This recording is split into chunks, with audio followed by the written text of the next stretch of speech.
Vous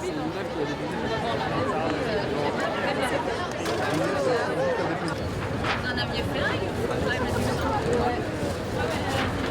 On fait une photo avec... Aujourd'hui, la lutte contre le dérèglement climatique, c'est ça qui est pragmatique, c'est ça qui est rationnel, y compris économiquement. Alors on attend quoi? On attend quoi pour enfin agir pour le climat? En tout cas, nous, c'est ce que nous faisons. Et il faut que l'ensemble des politiques publiques le fassent. Merci beaucoup.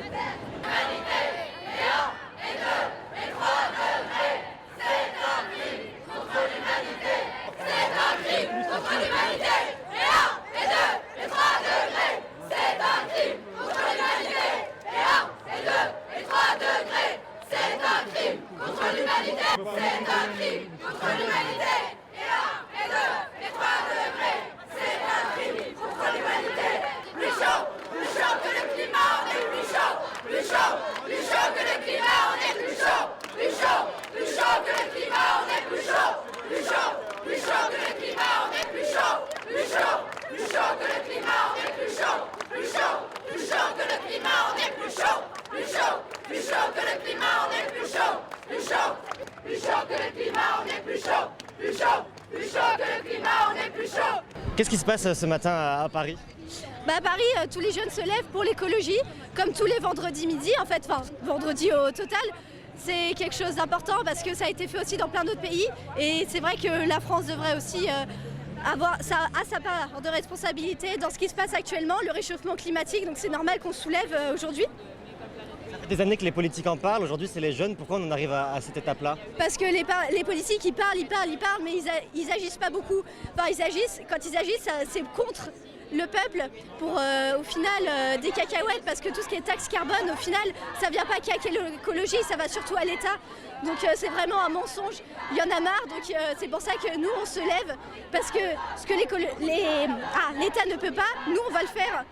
Il y a quelques mesures ces dernières années, la COP21, la taxe carbone. Est-ce que c'est suffisant ou pas assez suffisant? Qu'est-ce que vous en pensez?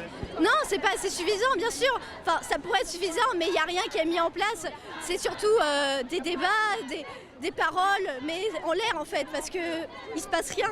On voit pas. On voit que le climat se réchauffe, mais on voit pas la contraction de l'État. Qu'est-ce qu'il faut faire? Est-ce que vous êtes optimiste pour la suite? Est-ce que c'est pas trop tard? Bien sûr que c'est pas trop tard, mais bon, après il faut changer beaucoup de choses, et c'est ça où je suis pas mal pessimiste, parce que c'est tout le régime actuel, tout le système libéral qui doit être mis en cause, et ça va être compliqué de mettre en cause tout ça, parce qu'il y a beaucoup d'argent derrière, des lobbies qui se partagent presque beaucoup d'argent, ils vont pas renoncer ça comme ça, donc ce sera très très compliqué pour la suite.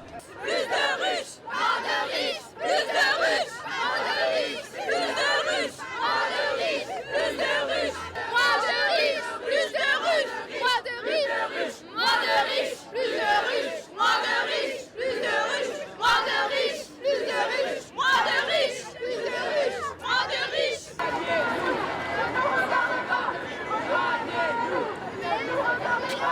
Ça m'a rien compris.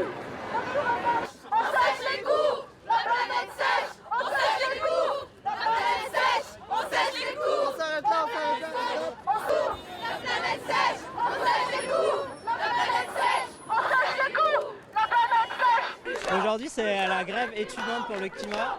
Donc on va faire une marche Opéra République avec Greta Thunberg. Pourquoi c'est important d'être ici aujourd'hui à Paris? Aujourd'hui, c'est important parce qu'on est la nouvelle génération, on va devoir gérer toutes ces grandes crises. Et donc en tant qu'étudiant, on doit se mobiliser pour surtout, je pense, faire prendre conscience à la population de ce qui se passe et mobiliser. C'est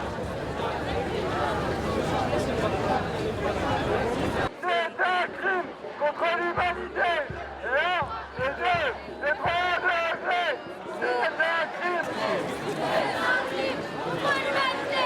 Et un, et deux, et trois degrés. C'est un crime contre l'humanité. C'est un crime contre l'humanité. Et un, et deux, et trois degrés. C'est un crime. Et un, et deux, et trois degrés. C'est un crime contre l'humanité. 3 degrés. C'est un crime.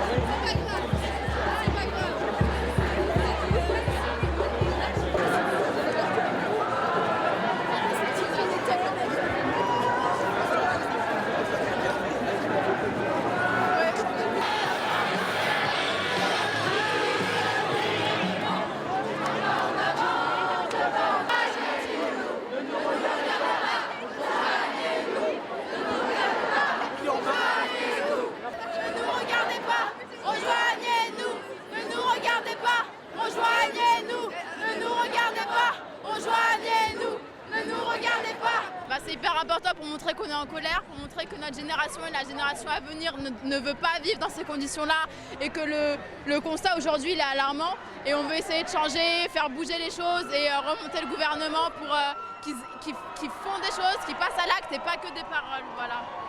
Ça fait des années que les politiques parlent de climat. C'est autour des étudiants.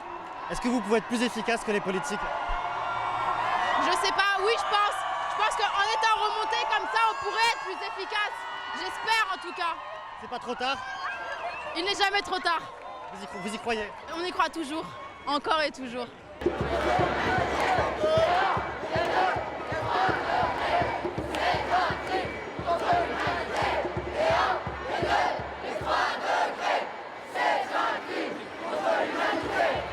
Aujourd'hui, c'est le lancement de la grève mondiale pour le climat. On voit que dans Paris, il y a énormément de jeunes qui sont mobilisés. C'est un gros succès et pourtant, ce n'est pas la date qu'on attend être la plus grosse. Il va y avoir le 15 mars où il va y avoir facilement 3 fois plus de jeunes. Donc on est très optimiste pour la suite parce que nous, ce qu'on demande, c'est un changement de la politique climatique.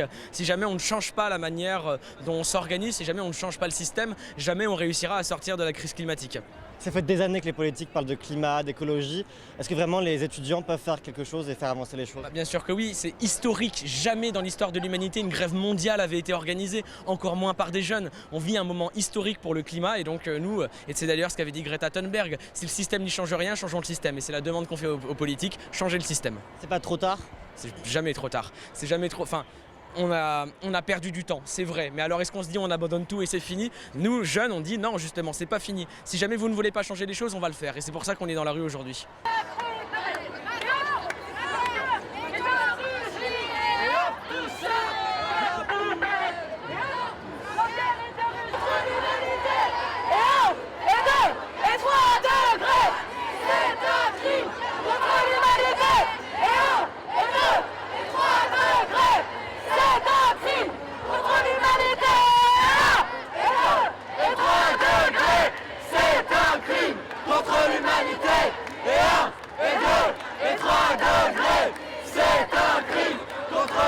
Qu'est-ce qui se passe à Paris aujourd'hui?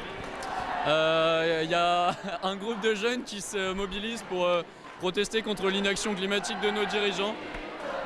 Pourquoi les jeunes? Ça fait des années que les politiques parlent d'écologie. Pourquoi les jeunes aujourd'hui? Les mobilisations écologiques, elles vont par vagues. Là, je pense qu'il y a l'effet gilet jaune, l'effet Greta Thunberg. Aujourd'hui, la jeunesse, donc c'est fortement influencé par Greta Thunberg, forcément, et les mouvements. On voit qu'il y a un problème social qui mène à un désastre écologique, et c'est pour ça que les gens se mobilisent aujourd'hui. Vous pensez que vous pouvez faire changer les choses vraiment, que les gouvernements vont écouter les jeunes? Pour l'instant non, mais pour l'instant on prépare la grève du 15 mars. Donc nous on a décidé, comme les Belges, etc., de commencer avant, de commencer plus tôt. Et tout ça pour anticiper, faire une véritable lame de fond.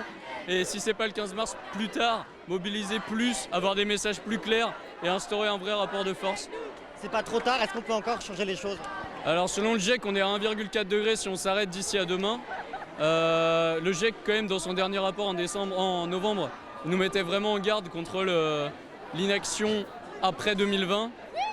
La Cour des comptes européenne met énormément en garde là-dessus aussi, sur le fait qu'en 2044, pof, on trouve une innovation technologique qui fait qu'en 2050, on est tous sauvés. Mais on sait très bien que ça ne va pas se passer comme ça. Donc je pense qu'il y a vraiment une prise de conscience. Physiquement, ça se joue maintenant. C'est maintenant qu'il faut vraiment avoir les politiques drastiques. Donc physiquement, c'est là qu'on est. Et pour au final balancer moins de carbone, détruire moins d'espèces et régler au final une crise qui est systémique et forcément sociale. Comment on explique cette prise de conscience que les jeunes ont eue ces dernières semaines, ces derniers mois, et qu'avant c'était un sujet dont on parlait mais ça bougeait peu? Ça c'est vraiment compliqué. Peut-être que le fait que ça se fasse de plus en plus voir, que les conséquences du changement climatique soient que ce soit la chute des récoltes de blé de 30% en France, que ce soit les incendies en Californie, qui est quand même la Californie, ils ont eu une ville de 50 000 habitants qui a cramé en 24 heures. C'est la première fois dans leur histoire. Je pense que ça contribue à la prise de conscience. Les 3 degrés, c'est un crime contre l'humanité. C'est un crime contre l'humanité. Et 1, et 2, et 3 degrés.